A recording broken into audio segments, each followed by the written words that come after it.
halkan aan ka soo hadlayo waa suuqa labaad ee Soomaaliya ee suuq bacaad ee magaalada Muqdisho xalay waxa ka kacay dab aad u xooggan kaasoo dhammaan saameeyay goobihii ganacsiga ee halkan yeelay ganacsatadii hantida iska lahaa maanta waxay yihiin kuwa aan hanti lahayn wujudooda waxa laga dheehan karaa sida ay ugu xun yihiin dhibaatada ka soo gaadhay dabkii halkan ka kacay waxay noo sheegeen ganacsatada oo la hadlay Jubaland TV in dabka oo saacado badan socday ugu dambeyntii hantidooda ay ku waayeen sidoo kale waxa xusid mudan oo dadka la xanuunsadeen gabar yar oo 4 sano jir ah oo halkaan ku geeriyootay kaasoo uu qabsaday dabkii hooyadeedaan isku daynay inaan la hadalno waxa ay sheegtay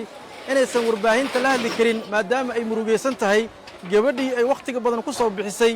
dabkii suuq bacaad uu saameeyay والله مصيبة قرنا بعد لا لا وإنا راجعون يا أمدا بدل غير قبع الله السيد دد بابا هل حبحتك كلب أو ولد بابا كلب أمدا إلهي سبحانه وتعالى بدل غير قبع الله السيد أمد إن محيل يسوق الجار وفي عنده هذا هتما كيف بابا مش ما أنا درس الله كان أنت جنا دب كان يسوق الجار وكعرض أنا فدرس الله لا كان هوري أنت جنا خسارة كده شنتولجي والله خسارها وين خسارة وين واخد عنا مال قبر يروح كل متلاي ما شاء الله حالي مسينا قرنا كده عنا لا ولا مدة دبعتها كل عدد دبعتها قرمد حما هو الرئيس قبل كبراندر وعان وعنا كل توسع عان وعنا ودمكم باللود وعان هنا بالله كينان وعان كلا جران عدوان ونك أو بولا وتا ومدة خربي inuu wax dinsharad diiday qof oo la diray askariyoon isku taaya dhibaato suubiyo marka ummadan dhibaato ku dhacay muga dawladdu dadkaan inay wax u qabataan laga rabaa daqbixiyaasha waxa laga rabaa in ummadan dadka samafalaasha in ummadan wax u qabtaan dawladduna dadka ma degan ku diibajiisa laga rabaa wax u qabato ummadan laga rabaa asaaro aad u baaxad weyn yahay masaajidka Sheekh Cabdi iyo Cabdi Yuufin ku dhaxle iyo geedo qorow إيه غندلنا إلا معونك أنت أصوب بعض أنت أصوب بعض ما الأمر إلا صح واي إنه بين شيء مرهبنا إلى أن كعب سينا ما الأمر ولا صح واي لكن بالله لوك لقول كره نجي حوق له حيله هذاك سكر يا وعلى يري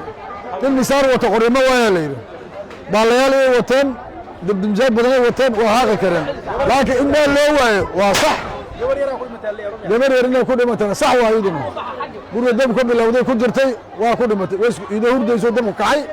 Soomaaliya muujadin suuqa oo gobolka Banaadir oo labaad waa kana uu gooyay aan ka codsanaynaa ummadda hantida ka baabacda naf iyo maalba meeshaan waa lagu waayay inay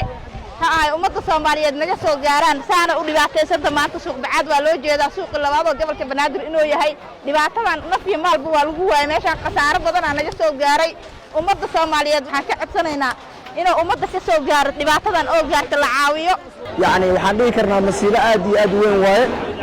ummadda Soomaaliyeed waxaan ka codsanayaa dadka ku ganacsanaya suuq bacaad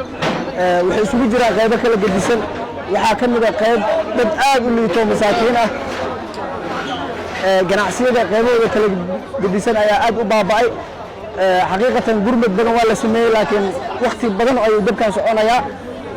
12 saac galabnimo shalay ilaa xalay 9 saac baaxadda intaas leeg waa la dareemi karaa qasaarowna aad u ballaaran yahay inta hadda aan aragnay wax oo la qiyaasi kara maaha waxa loo baahan yahay arrinta musiibo qaran maadaama ay tahay gurmad qaran loo baahan yahay cid allaale cidii wax ka qaban karta arrinta ka taagan suuq bacaad masiibadii ka dhacday waxaan ka codsanayaa dadka masaakiinta ah meeshaan ku hanti beelay inay wixii ka geysan karaan ay ka geystaan ilaa hadda ma jirto waxa sababay dabka ka kacay suuq bacaad ee magaalada Muqdisho hase yeeshee dadku waxay ku sheegayaan markaad la sheekeysatid in dabka uu sababay koronto halkaan ka kacday Cabdiraxmaan Waabiri Jubaland TV Muqdisho